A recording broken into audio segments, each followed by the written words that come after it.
čtvrtek. Když měl zlomenou nohu, chodila jsem sama. Ne, že bych si přála, aby si zase zlomil nohu, protože v našem věku to není žádná legrace. Ale nakupovat sama, to byla radost, než to nakupovat s ním je utrpení. Pačí ten vozejk mezi regálama, protože se o něj může opírat. A líp se mu dětkovi jde. Nikdo nepozná, že pokulhává. Mně by se s vozejkem taky chodilo s nás, poněvadž mám trombózu, beru varfarin a nosím ty protivný gumový punčochy. Ale toho nezajímá. Vždycky, když je u masa, ohledává svoje oblíbený kuřecí prsíčka zatavený v igelitku. Mžourá na cenu a hledá nejlevnější a nejlepší. Jen mi je podá, už je chce zpátky, protože našel lepší. Dávám je do vozejku.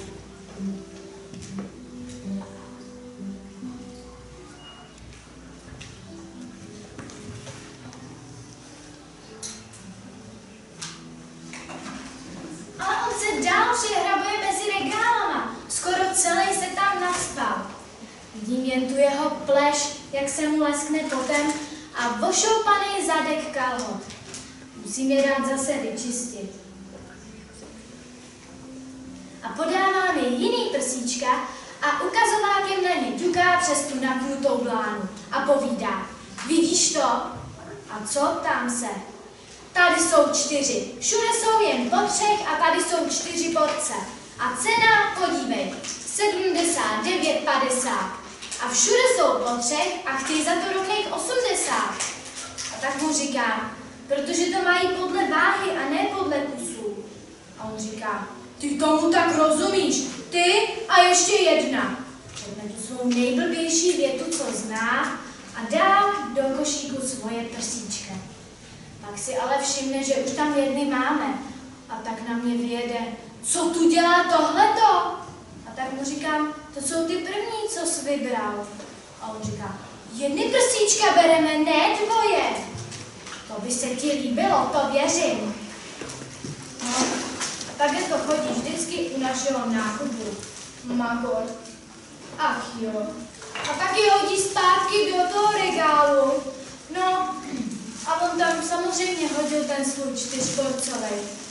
A tak mu povídám: nevadí ti, že jsi tam hodil ten svůj poslední oběd? Tím jsem těla do živýho. Protože mi do toho žvaníš. Zrudnul vztekem a zapasoval se znovu mezi masa. No, a já už to mám vlastně hotový. Tak já to jdu dát do trouby. To si vnoučata pochutnají.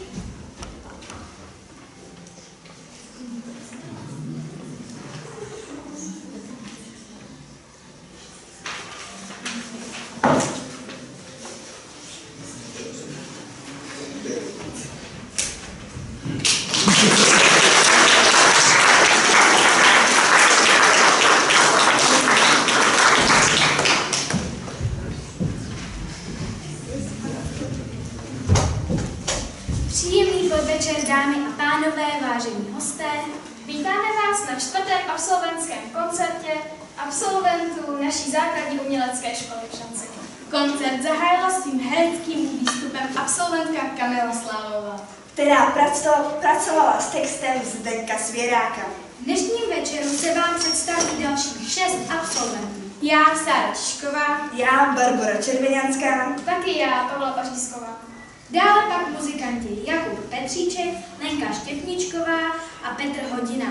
Za okamžik uslyšíte kytarové melodie skladby Asturias, kterou se vám představí absolvent paní učitelky Lucie Kolmanové Jakub Petříček.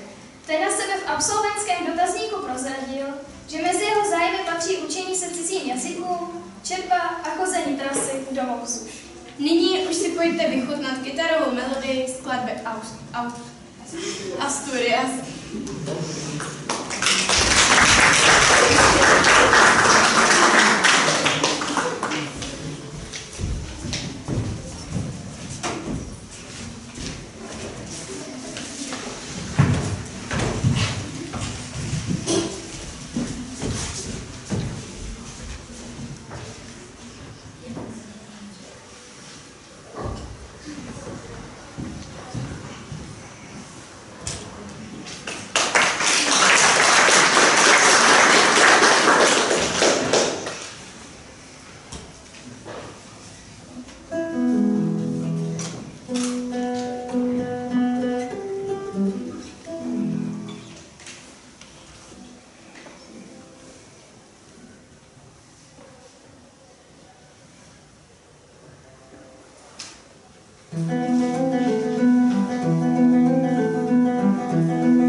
představí absolventka paní učitelky Petry Sekretové Lenka Štěpníčková. Lenka na sebe v absolventském dotazníku prozradila, že se ve svém volném čase ráda věnuje lidovému tanci a ráda se stará o malé děti na školních soustředěních. V budoucnu by Lenka byla ráda paní učitelkou, což potvrzuje tím, že se hlásí na střední pedagogickou školu. Lenka se vám v zápětí představí skladbou Amazing Grace. Lenku na kytaru doprovodí žákyně paní učitelky Lucie Kolmanové, Michaela Stupková.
Za okamžik se vám představí absolventka Pavla Pařízková.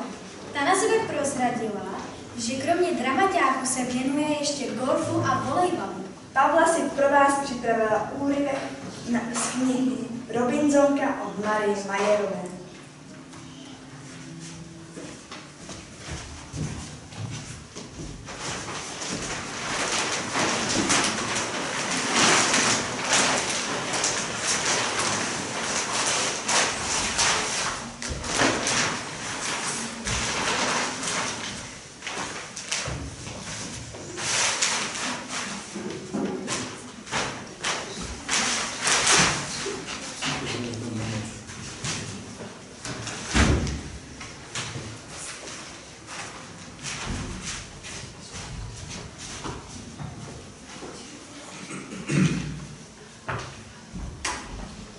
Nejvyšší čas udělat ty výkladné práce k přijímacím zkouškám. Já jsem to odkládala a dlouho. Teď se stalo to velké neštěstí a myšlenky jinde. Jsme to maminko udělala. Co jsme to udělala? Řád ještě vidím načinu nehybnost, a mě propichuje jako dýk. Dýka.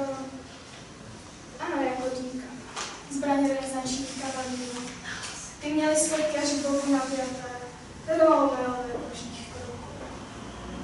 Z čeho pak to tenkrát pletli? Ty už uměli blesk na drátech?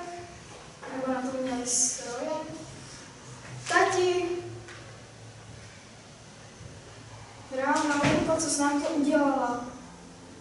Jak má oči zarděné, když jsem ho neviděla plakat. Divné, když muži pláčí. Že se na mě nedívá, nechce vědět, proč jsem ho volala. Ještě já to taky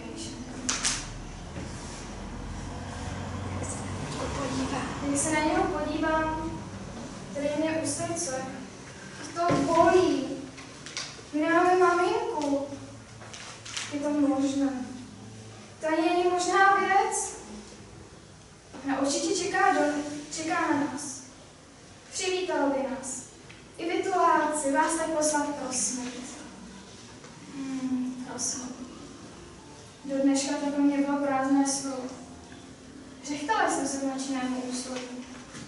Připadalo mi nesmírně směšný. Maminka si snad myslela, že je to jako v té pohádce. Kdy kovář přimrazil smrt v lavici a nikdo neumíral, všichni stáli. I kováře omyslel být na světě, když ve starobu už nemohli pracovat, ani jíst. Ani se mu kluci posmívali, že je starý a usnadný. Tak raději jsme z lavice pustil a ta hned vzala s tebou. Kdybych mohla, taky bych se přivrazila na lavici. Kdyby maminka neumřela. Kvůli mamince a tatínkovi bych jsme dobře přimrazila. Chtěla bych se denně dívat, jak smrt prosí a slibuje. Necítím sobě vůbec žádnou možnost umřít. Cítím tolik věcí před sebou. Tak dobře se mi chodí, tak lehce se mi dýchá. Vždyť maminka vždycky říkala, až budeš velká, Blaženko, tak jsi vůbec ráda na světě? Ptala se mě na konci roku Zora Letková. Ráda? Zamyslela jsem se v tu chvíli. Jsem tu dost.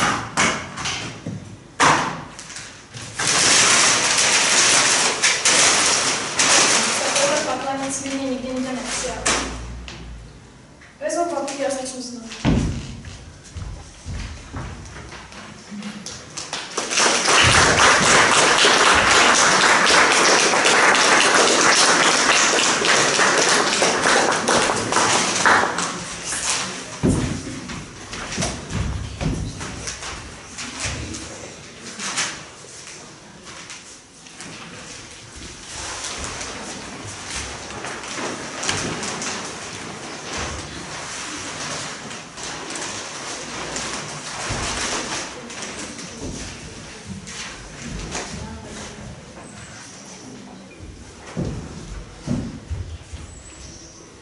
Za okamžik se vám představí absolvent Jakub Petříček, který vám na kytaru zahraje skladbu On the Tree Stops.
Klasickou kytaru vystřídá kytara elektrická. S tou se vám představí absolvent pana učitele Miroslava Strnky, Petr Hodina. Petr si pro vás připravil skladbu Oldřicha Říhy Hlupák váha.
kterou opět doprovodí Michaela Stupková.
další herecký výstup, tentokrát Barbory Červeňanské.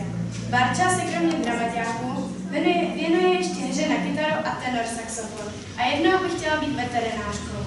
Za okamžik se vám Barča představí jako Anton a Jonatán, což jsou postavy ze stejnojmenného příběhu Josteina Gardera.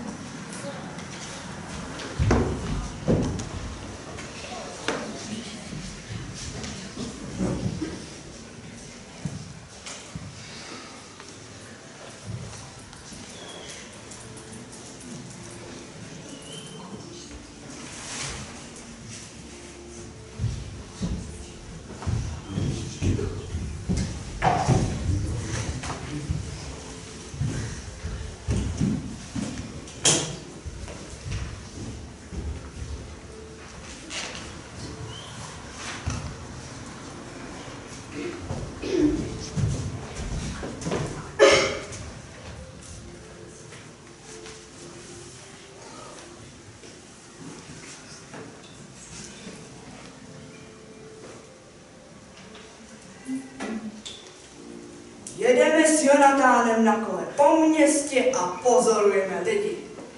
Zastavíme se před obchodem a posloucháme, co si lidé okolo povídají. A co si povídají, Jonatáne? No přece, že musí koupit sýr a mléko, rajčata a okurku a noviny. Hlavně nezapomenou na noviny. Jonatán mi občas řekne, že je Jonatán, občas i řekne, že já jsem Anton. Svět je náš, opakujeme mnohokrát. No, dřív tu byly mamuti nebo dinosauři, víš, a teď jsme tu my. Antone, obrací se na mě. Nemáme mi štěstí, můžeme jezdit po městě a všechno to zažít. Sedím jako vždy vpředu v košíku na řídítkách. Jsem Jonatánův nejlepší kamarád. Nejezdíme jenom na kole. Jonatán nás bere raketou na měsíc.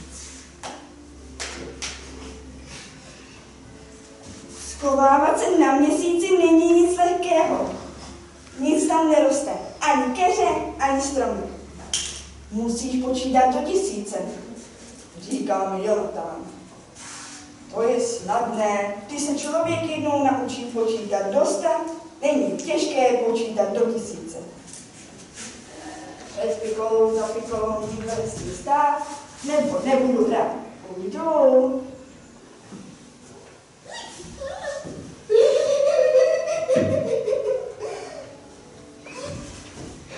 Ahoj, Antone.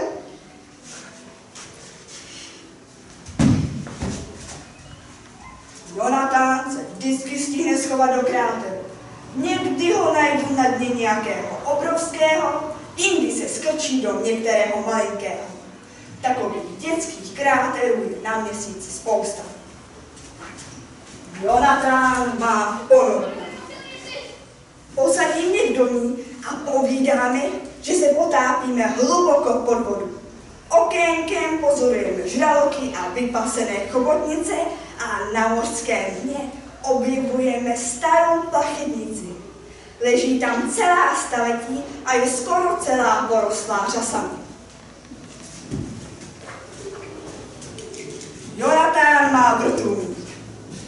Posadí mě do něj a povídáme a letáme nízko nad stromým lesem. Okénkem pozorujeme losa a srnky a taky jsem zahlédl vlka. Jedeme na kole. Jonatán šlape se mnou.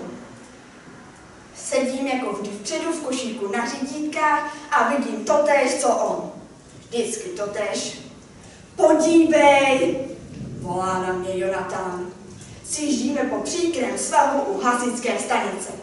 Jedeme, voláme. A nebo jsme si to možná jen mysleli. V tom si Jonatán všiml velké dodávky, já ji zahlédl také. Musíš brzdit, pomyslím si. Jonatáne, musíš brzdit.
plné rychlosti jsme se s bílou dodávkou srazili.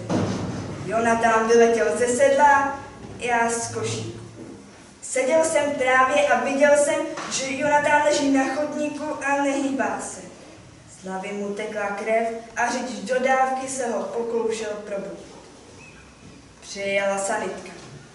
Jonatán se ještě neprobudil. Pánové ze záchranky ho naložili na nosítka a odnosli do auta. Jeden z nich si všiml, že jsem zůstal na trávníku, zvedl mě a položil mě Jonatánovi na břichu. V nemocnici se nic nedělo. Jonatán pořád spal a spal. Konečně přišli Jonatánovi rodiče a odnesli mě domů. Jsem zase doma v našem pokoji. Nelíbí se mi, že sedím vedle těch ruských dřevěných panenek. Neumějí mluvit. Umějí být jenom větší nebo menší než ty ostatní. Antone, říká mi často Jonatán, nemáme mi štěstí, svět je náš, jsme tady.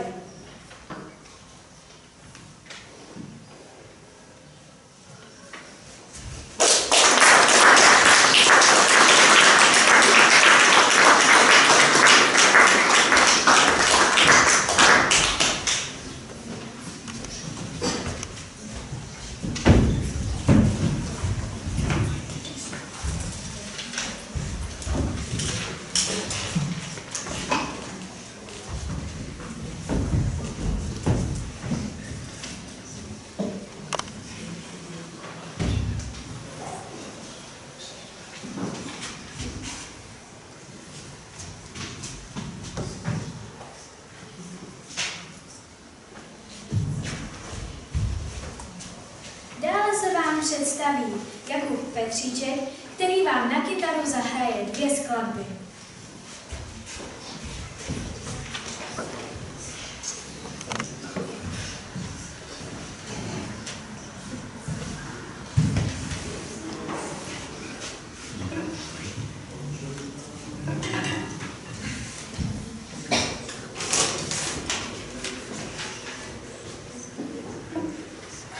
No a já bych asi ještě chtěl před posledním číslem říct jednu věc, nebo pár věcí.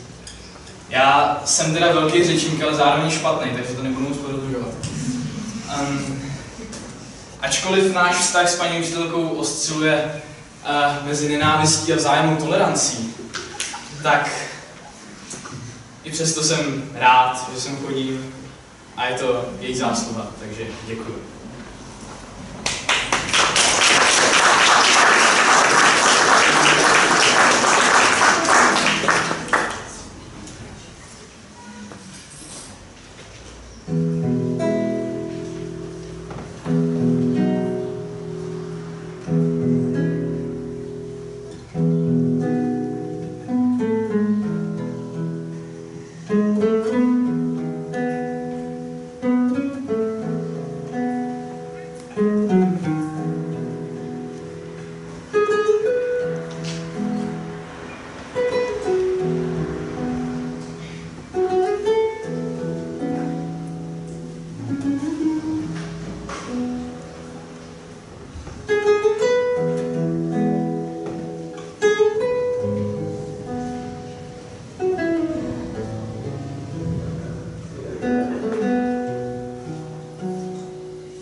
Lenka Irová, se kterou vám zahrajeme jenom druhou záhadnou skladbu, která není vpsaná v programu.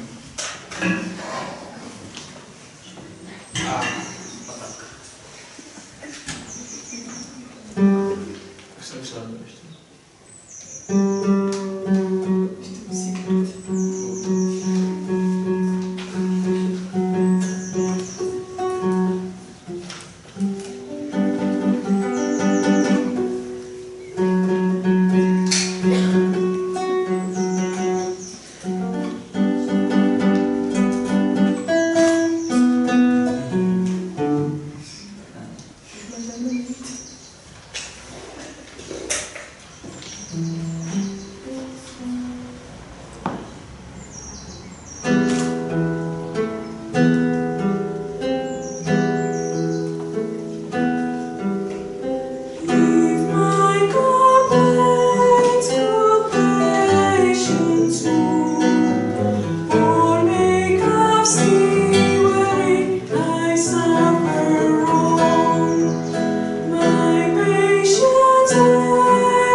kterou doprovodí Míša Stupková a obě vám zahrají skladbu Parfum dechu.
holčičkám za chvíli udělí absolventka Sára Číšková.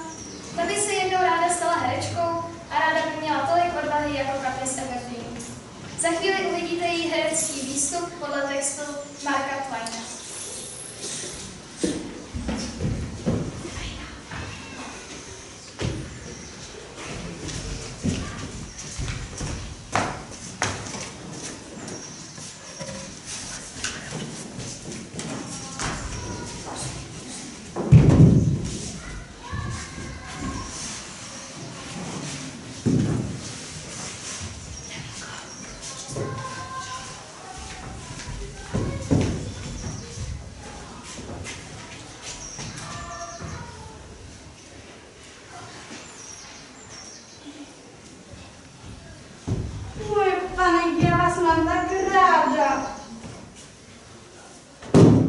Maminčiny šaty. Já bych si je tak chtěla vyzkoušet, když mě maminka uvidí. Já si je prostě musím vyzkoušet. Tím budu vypadat jako princezna. Ty jsou tak krásný. Ty mi určitě budou. Hlavně, aby mě maminka neviděla. Mě nesmí vidět. No, hrozný problém. Průsné. Maminčiny boty.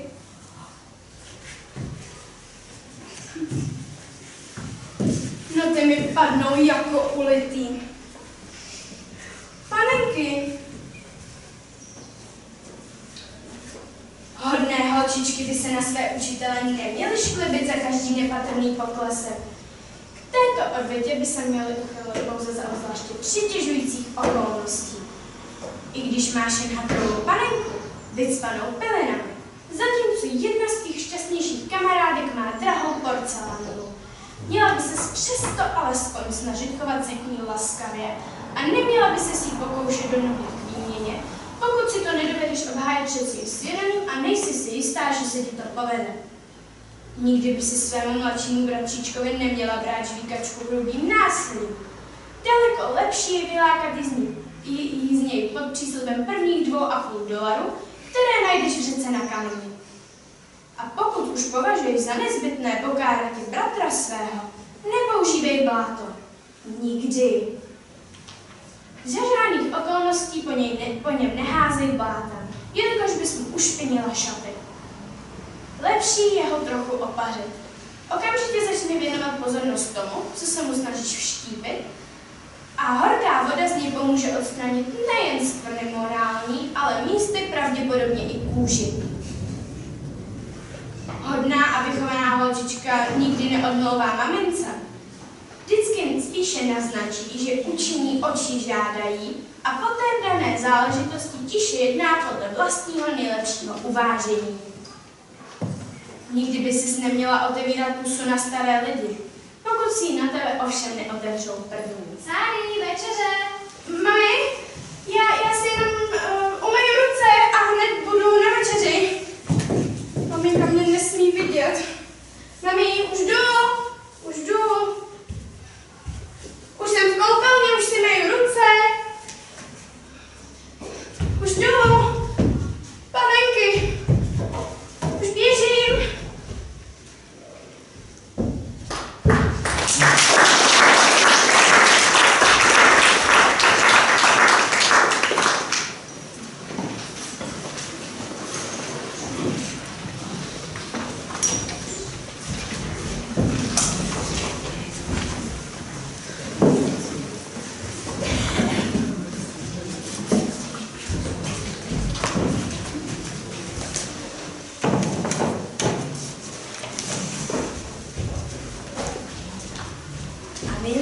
Vám představí elektrická kytara v podání Petra Hodiny, který vám zahraje skladbu Ten World.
koncert zakončíme pohádkou o abecedním pořádku, kterou jsme si vypůjčili od Petra Nikla. Koncertem jsme vás provázeli my 4, absolventky paní učitelky Radky Kňatové. A doufáme, že se vám tento koncert líbil. a že se vám bude líbit i poslední pohádka. Petr Nikl. Pohádka o abecedním pořádku. Seřaďte se podle abecedy. Vyhlásil obávaný krokodýl. Sestavím si jídelní lístek na příští měsíc. Seznam tu chci mít do večer. Zavelel a mezi zvířaty nastal zmatek. Krokodýl byl veterán mnoha potyček na řece Amazonce. Šuškalo se, že je puntičkář, který musí mít do puntíku splněno všechno, co má dopředu naplánováno. Naštěstí byl už starý a nepamatoval si jména zvířat. Měl na to 2 horlivé kajmany, kteří mu každý den přesně podle objednávky lovili jídlo. Byli však už také zapomnětliví. Naštěstí. Blížil se večer a zvířata usilovně přemýšlela, jak krokodýla obelstít. Pak šimpanz dostal nápad a po setmění předali krokodýlovi tento seznam. Astroryb, brosk, cipouš, dobr, ežovka, peštěrka, glon, háška, kucha, jenek, kosál, lulen, mrouz, nos, ondulka, pršeň, crejn, sakun, šuvík, tabuť, tympans, umu, vyjena, zelva, žebra. Sklerotický krokodýl nic nepostřehl, zamnul tlapami a zavolal si své 2 kajmany. Tak co pak máme dneska v jídelníčku? Na A, pane generále. Informovali. Na A. Takže? Pokynul generál hlavou na nástěnku s jídelním lístkem. Astrorep, ale pane generále. Odchod! Hledat! Přikázal krokodýl a usnul. Kajmani hledali celou noc, ráno i dopoledne, avšak žádné zvíře tohoto jména nenašli. Kde je oběd? Znervózněl v poledne krokodýl. Nikdo takové jméno neslyšel. Kuš, máte štěstí, že dnes není jídlo na K. Nemusím vám připomínat, co by to pro vás znamenalo. Zuřil znechucený krokodýl a najedl se angreštu. Druhého dne se vše opakovalo. Po brozdech ani vidu, ani slechu. Kuš, Znovu se rozčiloval generál. jak vám může dělat problém brost, když ještě před měsícem pro vás byli hračkou španělští ptáčci? A otráveně sáhl po blunách. Tak to šlo den co den a kajmani se začali potit strachem, protože se blížilo K a krokodýl se spal celerem, Datlemi, Eberovým dřevem, Fíky, grapefruity, hrachem a chřestem. Tak pánové, doufám, že dneska budete mít s Jenkem úspěch. Zasýpal jednoho rána vychrptý krokodýl. na to kajmani, co si zablekotali, odešli hledat Jenka a už se nikdy nevrátili. Pak se ještě nějaký čas krajem rozléhalo krokodýlovo. Kuš, Ale když mu došlo, že ani tentokrát nedostane oběd, který si objednal, nezbylo mu, než dál pojídat lehko stravitelné plody. A tak se z toho veterána stal vegetarián.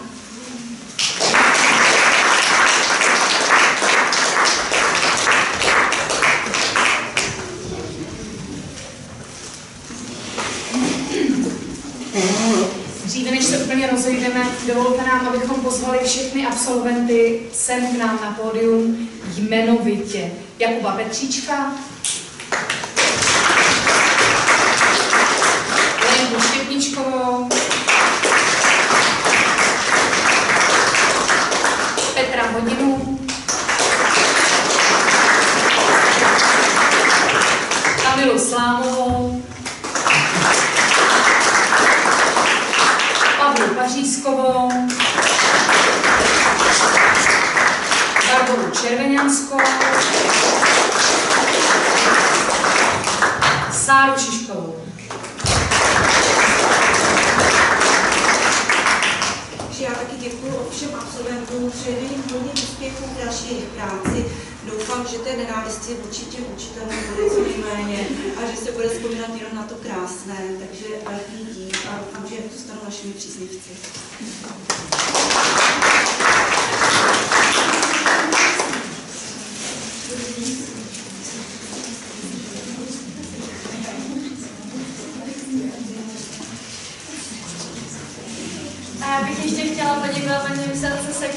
za to, že jsem takhle vydržela tak dlouhou dobu a mám pro ní málo.